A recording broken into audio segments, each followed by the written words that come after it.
አንድ አምላክ በሚሆን በአብ በወልድ በመንፈስ ቅዱስ ስም ሚያዝያ 9 በዚች ቀን የከበረ ቀሲስ ዘሲማስ አረፈ። ይህም ጻድቅ ከፍልስጤም ሰዎች ወገን ነው። ወላጆቹም ደጋጎች ክርስቲያኖች ናቸው።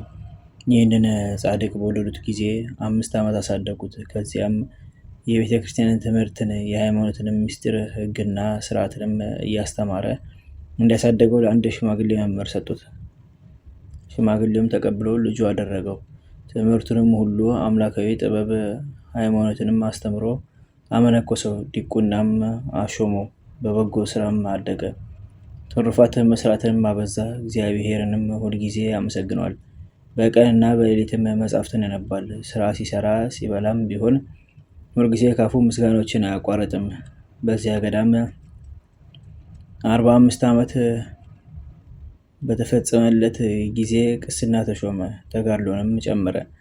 ከዚህም በኋላ የተጋደለ አገልግሎት በመጨመር በቅስና ሹመት 13 ዓመት ሲሆነው በዘመኑ ካሉ ተጋዳዮች ሁሉ እርሱ በግድሉ ከፍ ከፍ እንዳለ ተቃራኒ ጠላት ዲያብሎስ በልቡ ክፉ ሀሳብ አሳደረበት። በልቡም ከበጎ ስራ እኔ ያልሰራሁት የቀረኝ አለን ይል ጀመር። ነገር ግን የክብር ባለቤት ጌታችን ኢየሱስ ክርስቶስ አልተወውም። መልአኩን ልኮ በዮርዳኖስ ወንዝ አቅራቢያ ወዳለ ገዳም ይሄድ ዘንድ እንጂ። ያን ጊዜም ተነስቶ ሄዶ ወደዚያ ገዳም ደረሰ። በገድላቸው ፍጹማን የሆኑ እውነተኞች አረጋውያን አገኘ። እርሱ ከእርሳቸው እንደሚያንስ አወቀ። እርሱ በዓለም ውስጥ ነው የኖረውና ስለዚህ እነርሱ ይሻላሉ። በዚያ ገዳም ከእርሳቸው ጋር ኖረ። ብዙ ዘመናትም አብሯቸው ሲጋደል ኖረ። ለዚያ ገዳም መነኮሳትም ልማድ አላቸው። ታላቁ ጾም በደረሰ ጊዜ መጀመሪያውን አንድ ሱባኤ በአንድነት ይጾማሉ። በቅድስት እሑድ ስጋውና ደሙን ይቀበላሉ።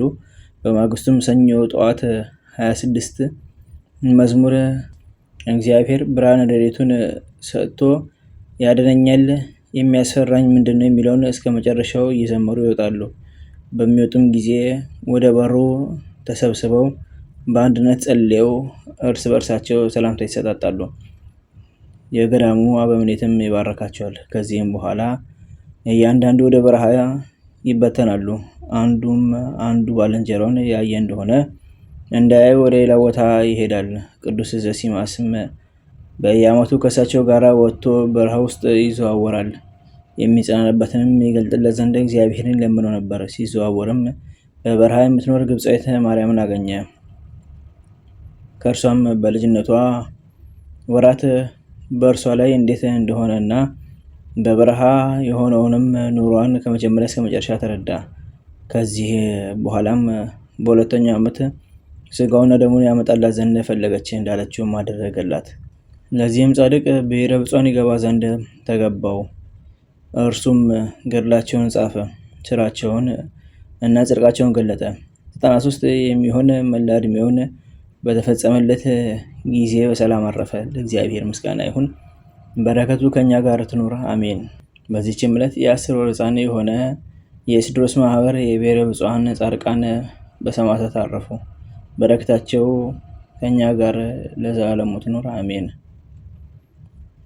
በዚህችም ቀን በእስክንድርያ ሊቀ ጳጳሳት በአባ ሰንቲው እጅ ታላቅ ምልክት ታየ። ይኸውም የከበረች የጌታን ጾም ከመነኮሳት ጋር ይጾም ዘንድ ወደ አስቄጥስ ወደ አባ መቃርስ ገዳም መጣ።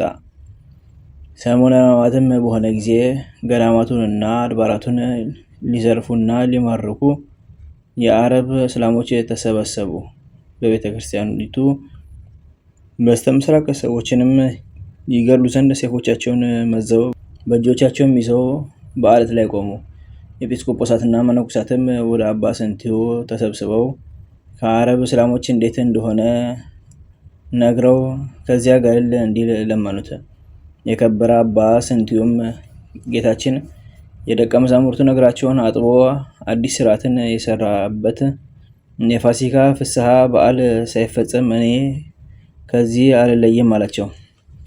እነዚህ እስላሞችም እየደነፉ ጩኸታቸው ተጨመረ።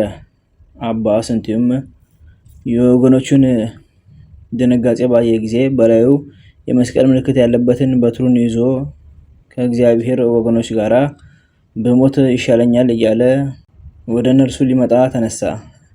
ኤጲስቆጶሳቱም እንዳይወጣ ያዙት። እርሱ ግን ልባቸውን በማጽናናት አረጋጋቸውና ወደ አረብ እስላሞች ወጣ። እስላሞች መስቀል ያለበትን በትር በእጁ ይዞ ባዩት ጊዜ ብዙ ሰራዊት እንዳሰደዳቸው ሆነው ወደ ኋላቸው ተመልሰው ሸሹ። ከዚያችም ዕለት ወዲህ ወደ ቅዱሳት መካናት እስላሞች አልተመለሱም። ለእግዚአብሔር ምስጋና ይሁን።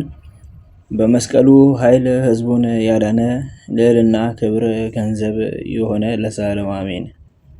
አንድ አምላክ በሚሆን በአብ በወልድ በመንፈስ ቅዱስ ስም ሚያዝያ 10 በዚህች ቀን የታላቅ አባት የአባ ብሎይ ረድ ቅዱስ ይስሐቅ አረፈ። ዘአቅረብኩ ማሕሌተ ዘኪር አእላፈ እምለተጸምዱከ ዘልፈ ለላነብብቶ ከፍዘኔት የመጻፈ እንተረሰከ እግዚኦ ጸዲቀ እምነቱ ወከፈ እመላአቡ ብሉዓን ዘተርፈ ነቢያት ቅዱሳን ሐዋርያት ሰባክያን ሰማዕታት ወጻድቃን ደናግል አዲ ወመነኮሳት ኢራን ባርኮ ጉባኤ ዛቲ መካን እስከ ረጌሌ ቆኖስ ሕፃን ለተጻፉ በከርታስ ወለተጻፉ ይደርስ ወለዛምቡ ሰርጎ ሳዲስ ወለሰማ ቃሎ ወዝነ መንፈስ ጸሎተሙ ማርያም አረቂተ ኩሉ እንባስ ወሬ ማረን ኢየሱስ ክርስቶስ በቅዱሳኑ ጸሎት ጠብቀን በረከታቸው ከኛ ጋር ትኑር። ኦ አምላክነ በከመ ንትጋ ወአኮ በከመ አምሳነ አቡነ ዘበሰማያት